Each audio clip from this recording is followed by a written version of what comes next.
Yeah, well, one of the main problems with this idea was they were putting forward the idea of equity in physical activity to Hmm. achieve what they called health equity, meaning equal outcomes in health. But what was so problematic from the sex gender standpoint is that what are you talking about in terms of health equity? Because if you're using life expectancy as that final measure of whether or not there's kind of an equal outcome, then you've got the whole story wrong because on average, men are dying, like 5 years earlier. So if you want to say that you want to use physical activity participation as a way to improve health or equal outcomes in health, then on the sex gender question, you should actually be focusing more on boys and men. But that did not fit their narrative. And so what my critique was all about, which I published in the academic literature, I said, your ideas don't make any sense. Like, when it comes to this sex gender thing,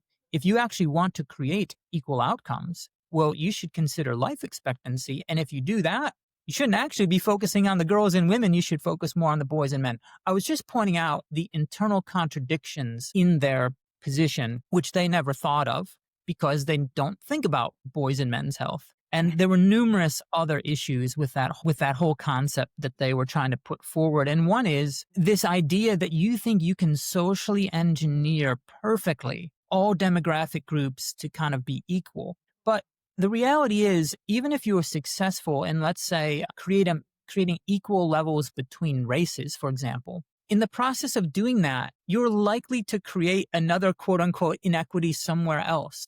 You're never going to be able to perfectly control this stuff. And that's what they're just absolutely obsessed with.